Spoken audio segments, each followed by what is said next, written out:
Yo everyone, this is Julian. We're back with more Mage Wars. Today I'm playing Red Dice and we are having Necromancer versus Warlock matchup. Here, this is not the Pentagy log that I am playing lately. This is another version. This is a very yellow book, so I have a lot of enchantments, mostly curses, and I'm very soloish. I had a fire elemental in, but took it out because I never saw myself casting it. In this game it would have been a cool fire elemental game actually, so maybe I need to go over this book again and find room for him. Anyhow, so we see an unusual opening for Red Dice here because he went with double mana crystal and I have no clue what he's gonna do. I have a forged crystal and I get pants going in turn 2 because armor versus necro is good. And I am expecting creatures for the Necromancer, so I'm dropping the obelisk. And you see enchant and creature, so far so good. I haven't done the math yet, but I mean we could try and see how much mana this obelisk made myself here in this game, or made how much mana the obelisk made Red Dice pay. So this is the first. With this book versus Necromancer, this is quite interesting actually. For me, I think it's a lot of Cloak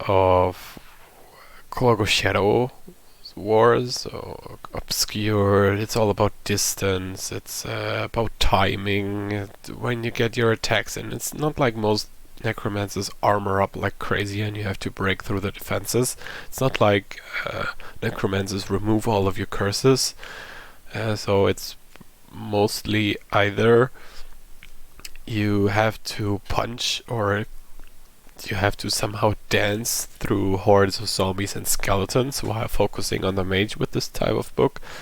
This is one option, or you just get counter cursed like crazy and there's like one or two guys maybe following you. So this is mostly how I see Necromancers doing against this type of book. And here you see me getting armor red belt out, so I'm basically saying, okay, creatures, nope, please don't creature me.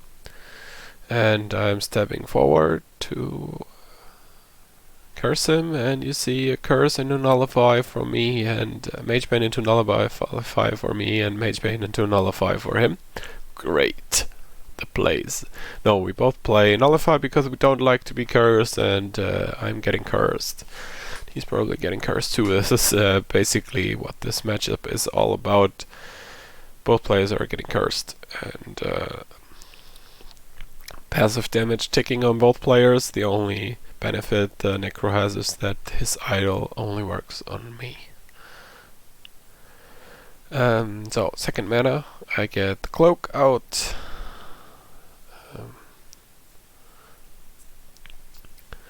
There is a wall, so he's denying me one spell here. Why, we'll see in a second, because I double move and curse him. Of course, because it's the war of the curses. There's second creature. So you see Ghoul Rod on me, ticking for 2, idle, ticking for 1. So it's 3 passive damage on me and 2 on Red Dice. I have the force support, which I cannot use in this round because I'm obscured and the cloak cannot target me. The only good thing for me right here is that I can target him again. So I can curse him one more time while he cannot target me because I'm obscured. And this is what I'm gonna use, and I'm stabbing 1 to the right and enchanting myself. This will be a regrowth because I want to counterplay the Ghoul Rod, and him paying 8 mana on the Ghoul Rod while I pay 6 for the regrowth. Small wins count in this game. While Red Dice does the same, you counter a curse with a regrowth, and I have Theft of Life because It's strong. I like it. It's more healing, more damage on the opponent. Everything you want to have in such a situation. And he casted the regrowth and then wants to double move down, but just forgot. And of course I let him. Oh, good. It's just a fun match, test match for the funs. No need to ask whether you can change something against me. Most times I will just say yes. Just in some strange cases where you like test for a nullify or a block with something, and then if you were to change your spells, I might raise an eyebrow and ask myself whether this is a legal move or no. But if it's just you changing your mind and something you forgot, I will always allow you to do it. So, yeah, what is happening? I'm cursing. He's cursing. Creatures moving because they cannot deal too much, and this is, by the way, 4 mana from the obelisk right now.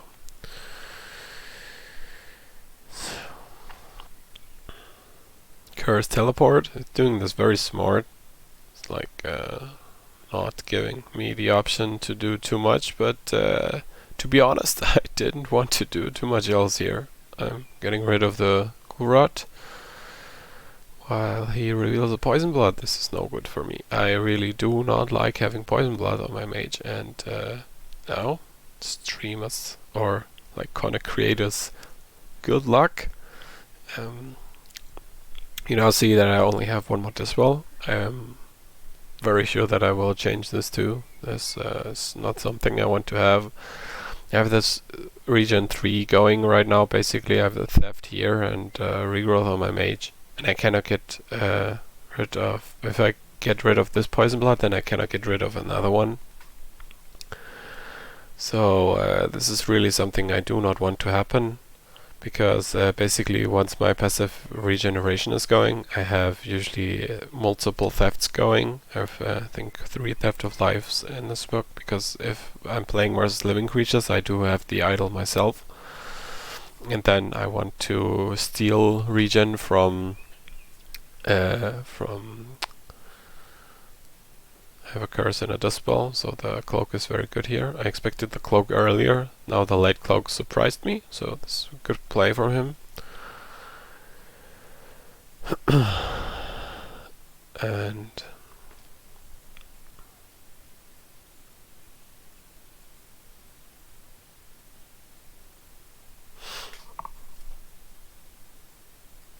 I'm thinking maybe if I move up he wants to come down and curse me again. So that's why I'm holding my enfeeble. Also I could just target anything else.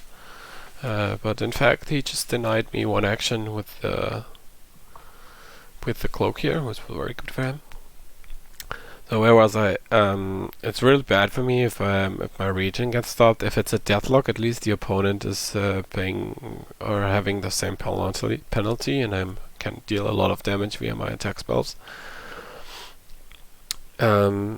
I even can get the demons up tab while attacking, and if a demon attacks something that has a burn on him, you can heal once per round with the demonic reward. So you could argue that I have like 4 or 5, up to 5, let's say, up to 5 passive regeneration going per turn with the regrowth and the theft of life, and let's say 2 theft of lives and demonic reward, 4 to 5 passive healing. And if this gets myself denied, I'm not happy about that, so I should do something about poison bloods. And this is mostly a 3rd dispel. Maybe a remove curse, I'm not sure. I can find the room, like I have so much space in these books where you're going mostly solo. So here I'm gaining the Moloch, and this is usually why the Warlocks have the advantage over Necromancers in a curse war, because of this Moloch. No, this is something we do not want to have. Yes, thank you. Please go away. Okay, and Red Dice does his trick again. Move forward, curse, teleport. Very well done, because what I am going to do is dissolve and it's a teleport. So I somehow figured he might want to hide in the corner and if that I need a movement spell to get myself closer. And if that would have not been the case, then I would probably have done almost the same trick as he does, which is move one to the left, cast a dissolve, and then teleport myself back into forge range and make myself so that he has to move at least here in this zone if he wants to target my mage. So that was the plan. Worked out very well for me this turn, but he got another curse going, which is Poison Blood, and I talked about this before. Now the Poison Blood is on myself. I cannot regen while he can, and this is no good for me, because now it's basically a damage race.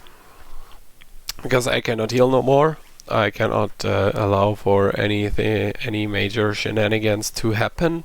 And of course your opponent doesn't know this. You know now because you see my book, and I know because knew at the time that we were playing that this was the case, because I also know my book. So the good thing about this Adramelech is that you can like turn on this damage burst any case, and you see me here rolling 9 dice, only 8 damage but 8 critical. Red Dice is not happy about this because there is a brace on him that we will see later, but here I roll arguably 3 above average, because he could have blocked 4 damage out of the 9 spells, and here I'm going with 4 crits again. He has the fire minus armor out. I do not care. I have so many dice I would just blast him still. So with Adramelech and the firing and the Hawkeye and the curse, one fire minus thing is usually okay-ish. Like you can still get value out of your fire spells, but if he has like the fire halberd and the elemental's cloak at the same time, which is fire minus 4, or the rain cloud. What else gives fire minus? I think that's about it. If he has 2 fire minus things, then you should really try to get rid of one, because it's no fun rolling 2 or 3 dice fireballs. No, you don't want that. So I got lucky here with all my crits. He only gets small damage. I have 3 burns that hit for 3 and 1 gets removed, so this is okay-ish, like it's not amazing. I have had a game where this keychain where I said, okay, I have 4 burns against me, watch them rolling 7 and no one get removed, and this is exactly what happened. Good game. Like it was a really good game, I'm not complaining here, but yeah, burns do murder you sometimes. And he gets the fog out while I was preparing for a wall, and I planned on getting rid of this whole barrack. But now I will just chill and stay in the zone so he cannot move out. If he moves out, this is why I hold my quick cast, and I can try to go for either spell. Like he could try to move up and cast a wall, or do something. Then can either offer the hard work, offer the wall, whatever he wanted to do. And you see him sacrificing the first creature. Thank you, Obelisk. And it's my initiative here. And I will now put this at 2 times speed. I have a dissolve and a fire stream here. It's my initiative, so I could have firebolt him straight to the face. Probably I was kind of scared of a block or reverse attack, and I would have rather this fire stream running into that than a fireball. For this, I will change my book for the next game. I should really include the flame blast. Mostly the fire stream is in there because it's cheaper. I think it has a slightly higher chance to get the first burn, but the other one is unavoidable and can blast through reverse and blocks. Was only 1 mana cheaper, and I have 25 mana right now, so why is mana even a problem for me at all? It is not. Yeah, so still, if I would have Flame Blast, then I probably would still dissolve Flame Blast here. Maybe even pass the quick, not too sure. He is shows no mercy at all. Goes with the Drain Soul and spends all his mana, gets his life total to 38 while getting mine down to 27 basically. So this is not yet calculated in here already. You should basically see me at 27 or add 6 here like the game wants you to, but in my head I'm always doing it like lower here. And you see another crazy hit. Don't forget that the brace is still on him here, and this actually forces red dice to reveal the brace here to not die, because otherwise this is 10 damage, and then he's at 37, and curses. So he has the chains. He takes damage when he moves, he takes damage when he casts something, and he takes damage or 0. He stays at 0 in upkeep because he gets 1 from the Moloch and 1 from the theft, basically. If the theft prevents 1 or deals 1 is for most of the times the same.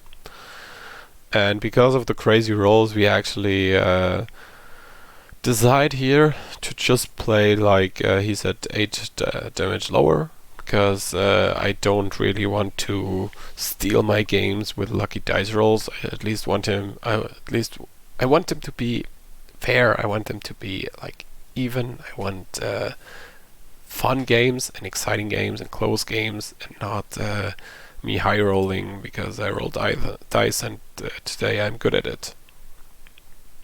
Yeah. So, and it's just a fun game for our own pleasure, so why are we not allowed to do it?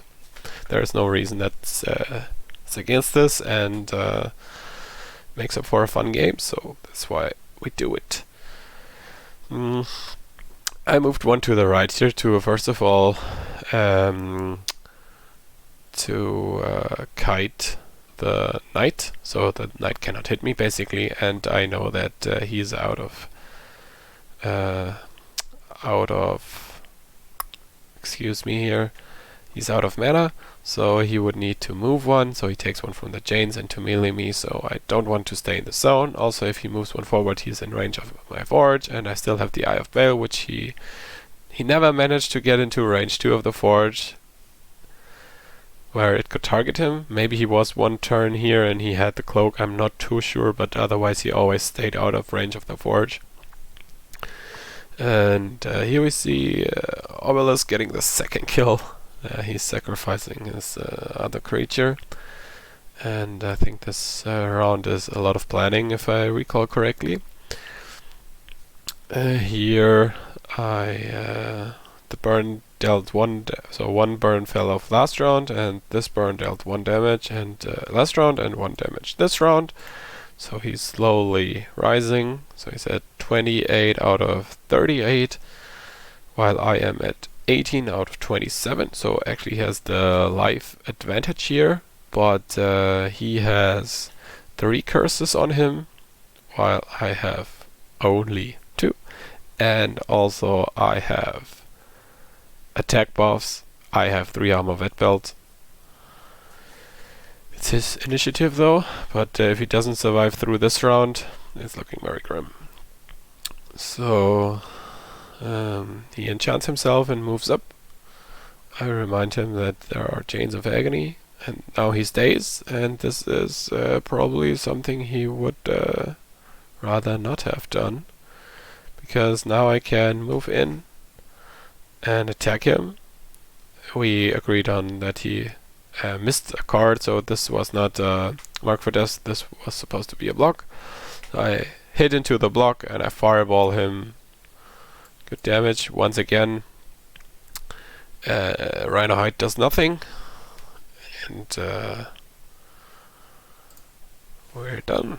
So this was a very cool game, I think. You have a solo-ish warlock with a lot of mana. You have also a Necromancer that wants to get creatures out, but kind of does not because of the obelisk, and this creates a very curse-centered game and interesting movements and distances.